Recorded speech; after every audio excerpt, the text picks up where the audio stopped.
Қайырлы күн оқушылар. Бүгін біз тыныс алу жүйесі мен танысатын боламыз. Не үшін біз тыныс алуымыз керек деген сұраққа жауап іздейтін боламыз. Ең әуелі менің каналыма жазылып, лайк басуды ұмытпаңыздар. Не үшін біз тыныс алуымыз керек? Ағзадағы әрбір жасуша жұмыс істеуге қажетті энергия бөлу үшін тыныс алады.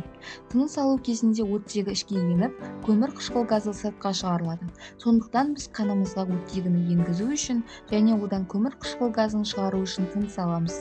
Біз дем алатын ауа 21% оттегіден тұрады, ал дем шығарған кезде түзілген ауа құрамында 16-17% оттегі болады. Бұл оттегінің ағзамен жұтылып, қолданысқа ие болғандығын көрсетеді. Өкпе құрылысы трахея, бронхлар, альвеолар, яғни ауа қапшықтары мен бронхиолалардан құралған. Өкпе қалай тазарып тұрады? Тыныс алған кезде шаң, тозаң, бактериялар және де басқа да бөлшектер өкпеге түсуі мүмкін. Бұл тыныс алуға кері әсерін тигізіп, түрлі өкпе инфекцияларына алып келуі ықтимал. Мұрын жолдары мен өкпе түтікшелерінде түктер мен жабысқақ шырыш болады. Олар зиянды заттарды сүзеді. Сонымен қатар трахея мен бронхтар өкпеге түскен лас бөлшектерді сыртқа шығаратын микроскопиялық түктер, кірпікшелермен қапталған. Сондықтан өкпе тазалықта болады. Олар тазалайтын лас бөлшектер жұтылып кетеді, немесе жөтелген кезде сыртқа шығарылады. Көмей дегеніміз не? Көмей біздің дауыс жәшігіміз. Ол трахеяның жоғарғы бөлігінде орналасқан және дауыс шымылдығынан тұрады. Оның негізгі қызметі дауыстың биіктігі мен қаттылығына жауап беру. Егер өңеш қабынса, онда сізге ларингит деген диагноз қойылуы мүмкін. Ауа өкпеден немесе өкпеге қалай тасымалданады? Өкпені көкірек қуысы диафрагма қоршап тұрады. Диафрагмада бұлшықеттер жиырылған кезде диафрагма төменге қарай тартылып кеудеден үлкен аудан тудырады. Сол себепті төмен қысым пайда болады. Бұл ауаның өкпеге тез енуіне себепкер болады. Егер қабырға арасында бұлшықеттер жиырылса, көкірек қуысы жоғары және сыртқа қарай тартылады. Соның салдарынан біз терең тыныс аламыз. Тыныс шығару осыған қарама қайшы болады. Диафрагма жоғары көтеріліп, қабырғалар төмен түсіп, ауа сыртқа шығарылады.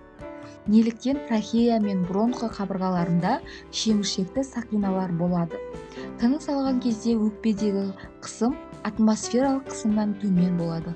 Сондықтан ауа өкпеге тез енеді. Тыныс жолдарының зақымдалған үшін олар беріп шеміршекті сақиналармен қапталады.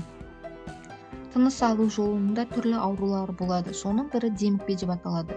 Демікпе жиі кездесетін өкпе ауруы. Онда тыныс жолдары тарылып қабынады. Демікпе жөтелге сықырып, тыныс алуға және тыныс алудың қиындауына әкеп соқтырады.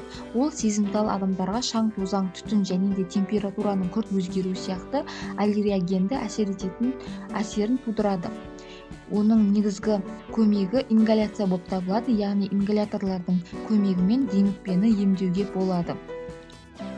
Келесі өкпені тағы да зақымдайтын улы зат темекі болып табылады. Темекі шегу өкпеге қалай әсер етеді? Темекі түсінің құрамында өкпеге зиян химиялық заттар болады. Бұл химиялық заттар түктерге, яғни кірпікшелерге зиян келтіру және шырыштың көп бөлінуі арқылы өкпенің шырышты қабықшасын тітіркендіреді. Бұл темекі шегетін адамдардың жөтелі деп аталатын жөтелдің артуына, инфекцияның жұғу және тыныс жолдарының қабынуы бронхитке алып келуі мүмкіндігін арттырады. Ұзақ уақыт темекі шегу эмфизияға айналып кетуі мүмкін. Ақырында өкпе рағына әкеледі. Сонымен қатар түтіннің құрамындағы көмір қышқыл газы қанның құрамындағы эритроциттің ішіндегі гемоглобинмен байланысып, оттегін тасымалдауды тоқтату арқылы қанның оттегіне өткізуінен төмендейді. Суретте көрсетілген өкпе рагы болып табылады. Назарларыңызға рахмет. Маған тіркеліп, лайк басып, комментарий жазуды ұмытпаңыздар достар.